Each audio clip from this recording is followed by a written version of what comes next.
para tayo lahat ay sumamba at magpuri sa Diyos. Are you excited to give praise and glory to the name of Jesus this morning po? Amen? Amen. Naya ko na tayo lahat ay isa tayo at ibigay natin sa Diyos ang pinakamalakas na palakpak. Hallelujah! Ano po kayo pinakamalakas? Amen. Amen. Glory to God. Nais ko po basahin sa inyo yung binabanggit sa Ephesians chapter 2 verse 8 to 10. So, makinig po tayo lahat. Sabi po sa Ephesians chapter 2 verse 8 hanggang sa verse 10. Sabi po dito, sapagkat dahil sa kagandahang loob ng Diyos, kayo ay naligtas sa pamamagitan ng pananampalataya at ito'y kaloob ng Diyos at hindi mula sa inyong sarili. Hindi ito bunga ng inyong mga gawa, kaya't walang may pagmamalaki ang sino man. Kung ano tayo ngayon ay gawa ng Diyos at sa pagkipag-isa natin kay Kristo Jesus, ay nilikha niya tayo para sa mabubuting gawa na inihanda niya noong una pa man upang gawin natin. Amen? Sabi dito, because of God's grace, we are all saved. Amen po. Dahil lang po talaga sa biyaya ng Diyos, kaya tayo umagang tonahan dito. And all we have to do is to give Him praise and glory and give Him thanks dahil sa biyaya ng Panginoon sa ating lahat. Bisan pa natin bigyan ng malakas na palakpak ng glory na ito natin. Hallelujah! Come on, let's worship the name of Jesus. Salamat sa biyaya ng Diyos. Amen! Amen! Amen! Glory to God. Hallelujah! Hallelujah!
biyaya ng Panginoon sa atin.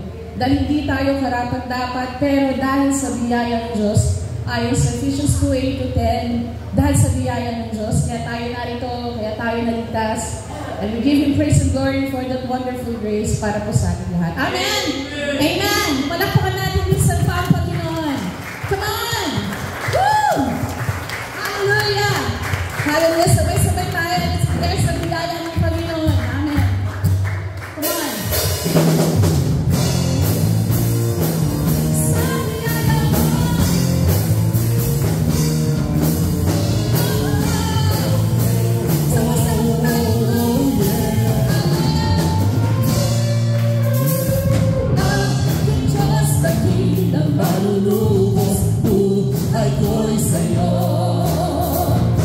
Ang kayaan ko'y binayaran mo ng iyong dugo.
hindi kailanman po tayo mabibigo. Amen? Lahat ay kayang gawin. Lahat kayang. Everyone, lahat ay kayang gawin.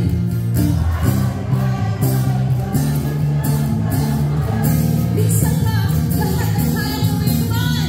Lahat ay kayang gawin. Lahat kayang harapin. Ano ba ang sitwasyon mo ngayon?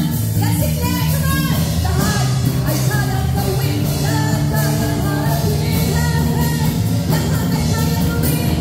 Lahat ay kayang gawin. Lahat kayang harapin. Mas malakas pa. Lahat ay kayang gawin.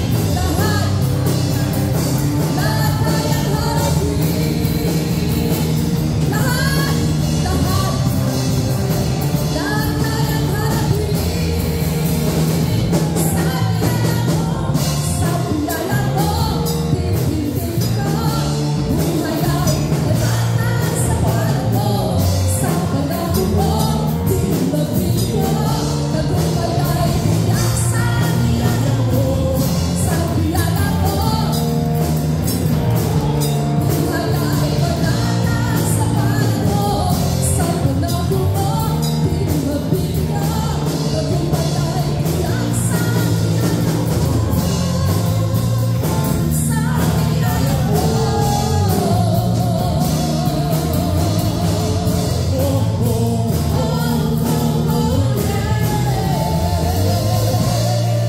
Yes, hallelujah. Sigaw ng mapagtagumpay sa Diyos. Hallelujah. Amen. Woo! Yes, salamat sa iyo, O Diyos. Salamat sa biyaya ng Panginoon. Lahat ay kayang gawin. Lahat ay kaya nating harapin dahil sa biyaya ng Diyos. Amen. Wow, thank you Jesus this morning. Ang sarap lang umawit and mag-stand for that song that we can stand in the midst of our struggles and ano man yung mga worries natin, ano man yung hinaharap natin. Ang sarap i-declare yung umagang ito sa harap ng Panginoon na lahat ay kaya nating gawin, lahat ay kaya nating harapin. Amen? Pwede bang sabihin ngayon this time sa katabi mo, no, parang lahat kaya mong gawin, lahat kaya mong harapin. Hindi ko alam kung ano yung situation niyo, but you know this song, no, parang pinapakita na pagtagumpayan na ng Diyos lahat. Amen? That's why lahat ay kaya nating gawin, lahat kaya nating harapin dahil sa biyaya ng Diyos. Woo! Hallelujah! Amen! Sobrang talaga nakaka-amaze si Lord. Amen. Sarap lang talaga i-declare, parang alam mo yon, pinapalakas mo rin din yung sarili mo para sabihin na, uy, self, lahat kaya natin gawin, lahat kaya natin harapin. Hindi dahil sa atin, but because of God's grace. So, dahil sa biyaya ng Diyos. Thank you, Lord. Parang gusto ko lang talaga i-share sa inyo na, gusto ko sabihin sa inyo isa-isa na, lahat kaya natin gawin, lahat kaya natin harapin. No, this year, 2025, no, tayong lahat, family, individual, the church, sinasabi ng Lord, lahat kaya natin gawin, lahat kaya natin harapin. Mag-stand lang talaga tayo sa mga pangako ng Diyos sapagkat hindi tayo mabibigo. Hindi tayo mabibigo. Hindi tayo mabibigo. Amen? Sabihin niyo sa sarili mo, parang, oy, lahat kaya natin gawin, lahat kaya natin harapin dahil sa biyaya ng Diyos. Gusto ko sabihin sa inyo lahat yung mga kapatid. Whatever your situation right now, alam ko magkakaroon tayo ng katagumpayan dahil sa biyaya ng Diyos.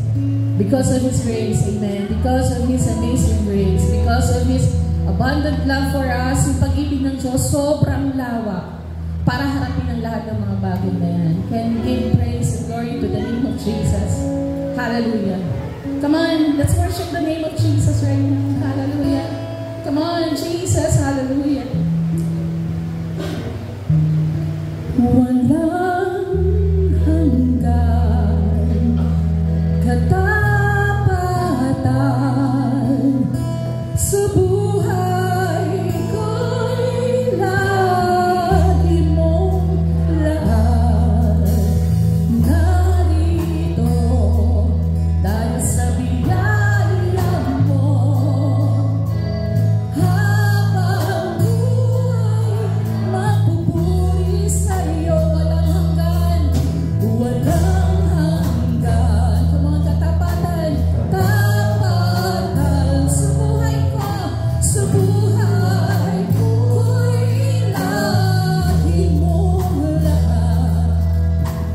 narito dahil sa biyaya mo. Habang buhay pang pupuri sa'yo, buburi ka sa amin, itataas ang aming tingin, itatakha sa buhay ko'y tanging ikaw, O Diyos. Higit pa sa kalangitan, ang iyong kaluwalhatian, kadakilaan mo'y di mapapagpapalit. Wala